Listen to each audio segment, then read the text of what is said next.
Chapitre 14a. Enfin, pour donner libre cours à ma surprise et jauger ma détresse, oui, j'ai oublié de demander le nom de ma rivale et de pouvoir ainsi donner une forme humaine à mon mal. Mon interrogation ne restera pas longtemps sans réponse. Des connaissances du Grand Dakar accouraient vers ma demeure, porteuses de tous les détails de la cérémonie, les unes par réelle amitié pour moi, les autres dépitées et jalouses de la promotion que tirait du mariage la mère de Bintou. Je ne comprends pas. Elle non plus ne comprenait pas l'entrée de Modou, une personnalité dans une famille de ndol d'une extrême pauvreté. Bintou, une enfant de l'âge de ma fille Daba, promis au rang de ma coépouse et à qui je devais faire face. Bintou la timide. Le vieil homme qui achetait ses nouvelles robes prêtes à porter, qui remplaçait les vêtements fanés, était Modou. Elle avait innocemment confié ses secrets à la fille de sa rivale parce qu'elle croyait que ce rêve, surgi d'un cerveau vieillissant, ne serait jamais réalité. Elle avait tout dit, la villa, la rente mensuelle, le voyage futur à la Mecque offert à ses parents. Elle croyait être plus forte que l'homme auquel elle se mesurait.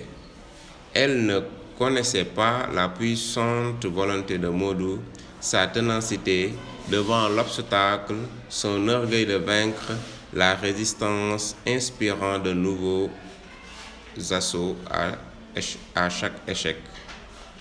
D'abord ragée, blessée dans son orgueil, elle répétait tous les surnoms que Bintou avait donnés à son père. Vieil homme, ventru, le vieux. L'auteur de sa vie était quotidiennement bafoué et il l'acceptait. Une colère épouvantable habitait Daba. Elle savait sincère les paroles de sa meilleure amie. Mais que peut une enfant devant une mère en furie qui hurle sa faim et sa soif de vivre? Bintou est un agneau immolé comme beaucoup d'autres sur l'autel du matériel. La rage de Daba augmentait au fur et à mesure qu'elle analysait la situation. Rends, maman, chasse cet homme. Il ne nous a pas respectés, ni toi, ni moi. Fais comme Tata Aïssatou, rends. Dis-moi que tu rompras. Je ne te vois pas te disputant un homme avec une fille de mon âge. Je me disais ce que se disent toutes les femmes trompées. Si Modou était du lait, c'est moi qui ai eu toute la crème. Ce qui restait bas, de l'eau avec une vague odeur de lait. Mais la décision finale m'appartenait. Modou, absent toute la nuit, consommait-il déjà son mariage? La solitude qui porte conseil me permit de bien cerner le problème. Partir, recommencer à zéro après avoir vécu 25 ans avec un homme, après avoir mis au monde 12 enfants. Avais-je assez de force pour supporter seul le poids de cette personnalité à la fois morale et matérielle? Partir, tirer un trait net sur le passé. Tourner une page où tout n'était pas luisant sans doute, mais net. Ce qui va désormais y être inscrit ne contiendra ni amour, ni confiance, ni grandeur, ni espérance. Je n'ai jamais connu les revers pourris du mariage. Ne pas les connaître, les fuir. Quand on commence à pardonner, il y a une avalanche de fautes qui tombe et il ne reste plus qu'à pardonner encore. Pardonner toujours. Partir, m'éloigner de la trahison, dormir sans me poser de questions, sans tendre l'oreille au moindre bruit dans l'attente du mari qu'on partage. Je comptais les femmes connues, abandonnées ou divorcées de ma génération.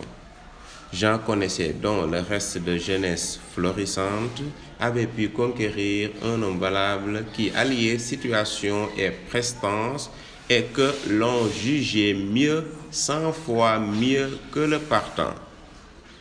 La misère qui était le lot de ces femmes régressait à l'envahissement de leur bonheur neuf qui changeait leur vie, arrondissait leurs joues, rendait brillants leurs yeux.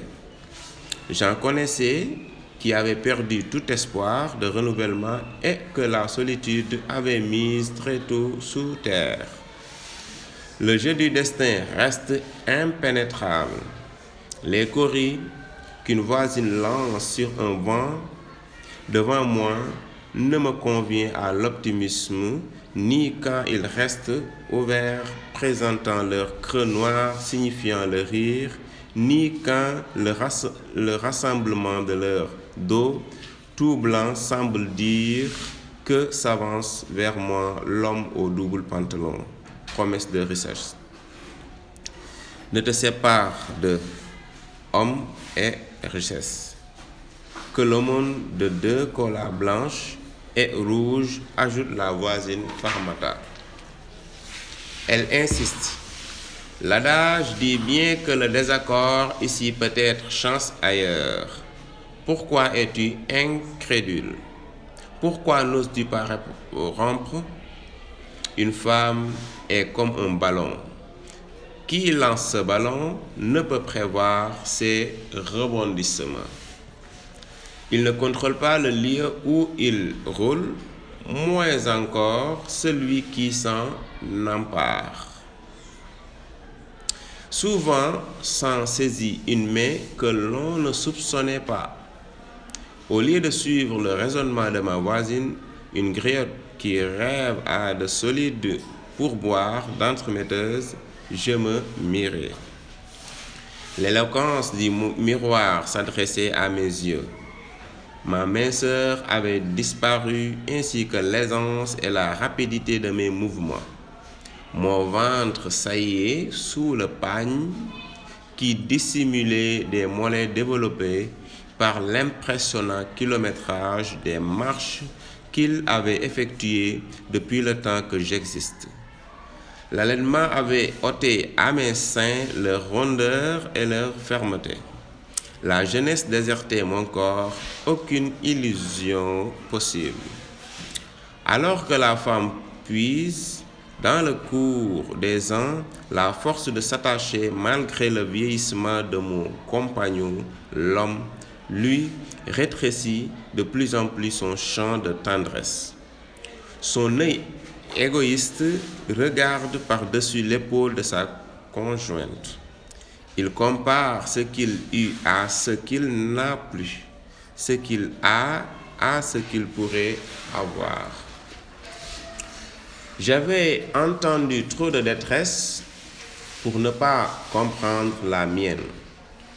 Ton cas, Aïssatou, le cas de bien d'autres femmes méprisées, reléguées ou échangées, dont on s'est séparé comme d'un boubou usé ou démodé.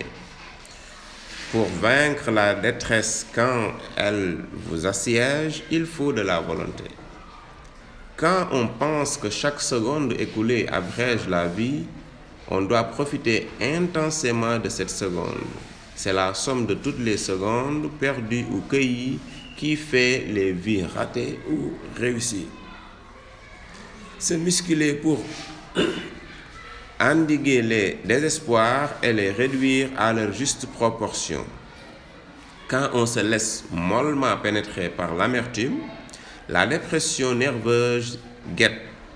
Petit à petit, elle prend possession de votre être.